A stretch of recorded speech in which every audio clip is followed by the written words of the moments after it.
Scheduling dark mode on a Galaxy S24 allows you to automatically switch between dark and light modes at specific times, enhancing visual comfort and conserving battery life. Here's how it's done. First, return to your home screen by tapping the home button at the bottom. Once you're on the home screen, swipe down from the top to access the notification panel, then tap on the settings icon. In the settings menu, scroll down and select display. Next, tap on dark mode settings.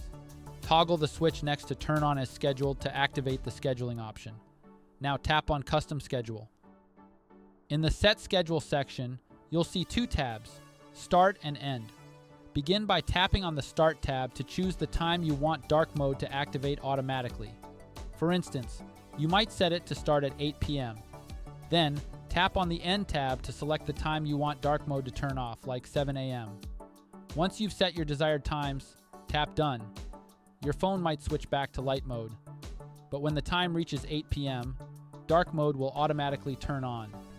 And there you have it. That's how you set up a custom schedule for dark mode on your Galaxy S24. It will automatically turn off at your chosen end time, ensuring you have the best viewing experience throughout the day. Thanks for watching this video. Don't forget to subscribe to my channel for more helpful tutorials.